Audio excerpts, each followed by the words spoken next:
the entire control of the United States has been, I would say, since the assassination of John F. Kennedy and the cover-up of that assassination, moving very much in the direction of a one-party system, because, while the average Republican and Democratic voter may think, that they hate each other and that, they want to defeat their opponent, this candidate, the reality is on the level of the leadership, the DNC and the Republican Party leadership, the control and the issues have been identical almost entirely.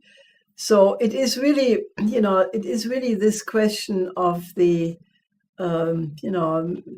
military-industrial complex plus Wall Street plus Silicon Valley plus think tanks plus academia, which is, what runs the United States.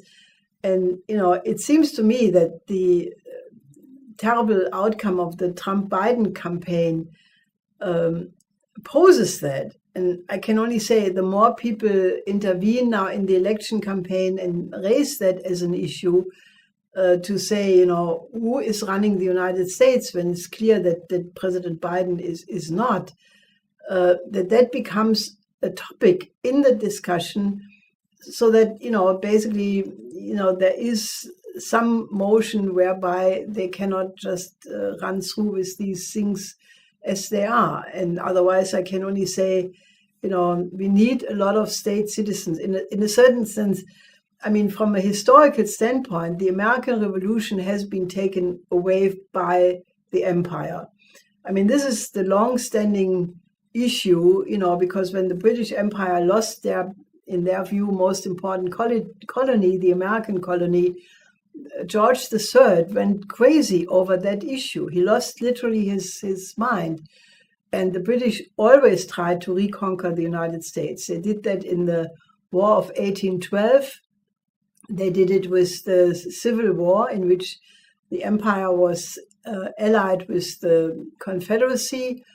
And, after they realized that they could not win back America militarily, they started to say, okay, then we have to subvert the establishment. We have to convince the American establishment that they adopt the model of the British Empire, and then we run the world on the basis of the special relationship between the US and the British.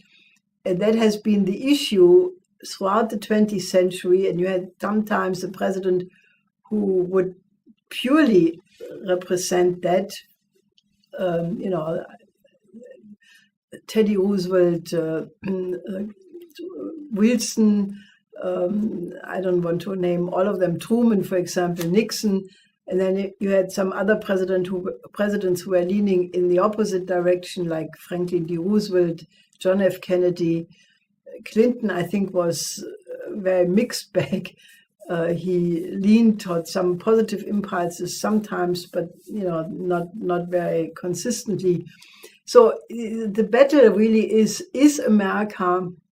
H.G. Wells wrote this in The Open Conspiracy very clearly. He said, if we convince the American establishment to go with the British model, then everything is fine. And that is what has happened.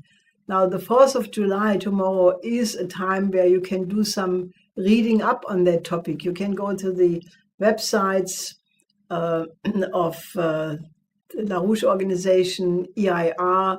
You can go to, the LaRouche Library website.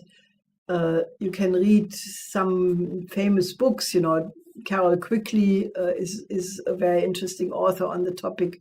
You can read the H.G. Wells Open Conspiracy, very interesting.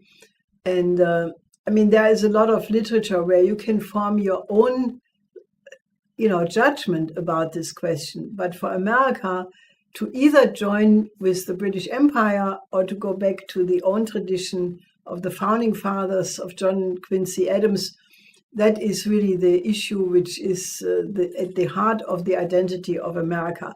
So in that sense, I wish you a very productive 4th of July reading up on this.